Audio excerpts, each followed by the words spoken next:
Hey everyone, my name is Mini Sethi. I hope you all are staying healthy. Today we are going to talk about meaning, assumptions, diagram and criticisms of Marshallian consumer surplus. So what is consumer surplus?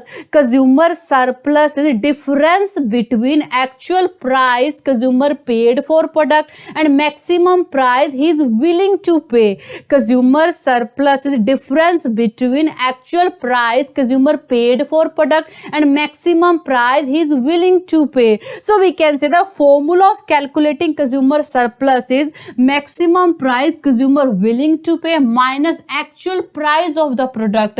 For example, actual price of this marker is 30 rupees, but I am so much happy from its features and uses, even I am willing to pay 35 rupees for this marker. So 35 rupees I am willing to pay for this marker, but actual price of this marker is 30 rupees. So 35 minus 30 is equal to 5. This 5 rupees is my surplus. So we can say that consumer surplus is maximum price consumer willing to pay minus actual price of the product. Now we are going to talk about assumptions. First assumption is marginal utility of money is constant. It means value of money will remain same, either we have more money or less money. Second assumption is cardinal utility, means we can measure our satisfaction in terms of number. Next assumptions are no change in income, taste, preferences and price. Here we assume that income, taste, preferences and price will not change, it will remain constant. Now we are going to talk about determination of consumer surplus. Here in first column we have quantities of goods and second column we have price. As we earlier discussed, price of goods remain constant, it will not change. You can see here price of goods is constant. In third column we have marginal utility. Marginal utility means satisfaction that we gain from one additional unit. Marginal utility means satisfaction that we gain from one additional unit. You can see here, as we are increasing quantities of goods, our satisfaction is reducing. At 1 unit satisfaction is 10. At second unit satisfaction reduced from 10 to 8. At third unit satisfaction reduced from 8 to 6. At fourth unit satisfaction reduced from 6 to 4. Means as we are increasing quantities of goods, our satisfaction is reducing. For example, when I am feeling very hungry, first piece of pizza give me satisfaction equal to 10, but when I eat second piece of pizza, now I am not feeling so much hungry, that's why my satisfaction reduced from 10 to 8. When I eat third piece of pizza, now my stomach is full, that's why my satisfaction reduced more. Now my satisfaction reduced from 8 to 6.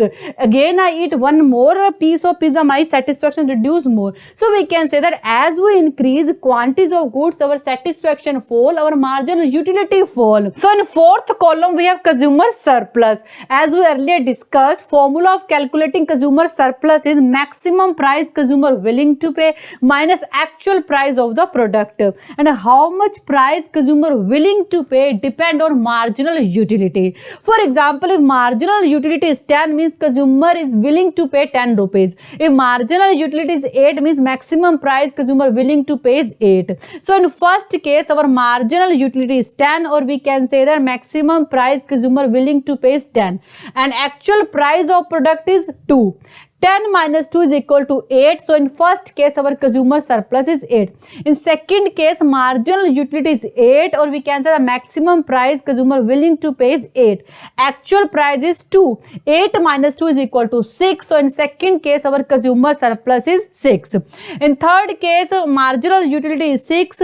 Actual price is 2. 6 minus 2 is equal to 4. So by this way we can calculate our consumer surplus. Now we will see diagram of consumer surplus. Here on x-axis we have quantities of goods and y-axis we have price and marginal utility. This D is demand curve which represent marginal utility. This P is price line which represent actual price of the product. For OQ quantities marginal utility is OM. For OQ quantities marginal utility is OM, or we can say the maximum price consumer willing to pay is OM, but actual price of product is OP. Maximum price consumer willing to pay is OM, actual price is OP. OM minus OP is equal to MP. So we can say that this area MPR is our consumer surplus. Now we are going to talk about criticisms. First criticism is difficulty in measuring utility. We cannot easily measure utility because utility depend on psychology of consumer and we cannot easily know about psychology of consumer.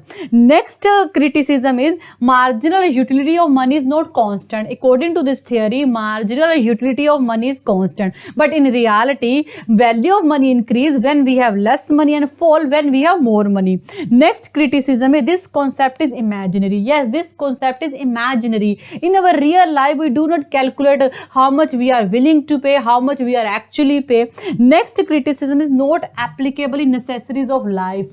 We cannot measure consumer surplus in case of necessities of life. For example, what would not a man willing to pay for a glass of water if he is dying from thirst?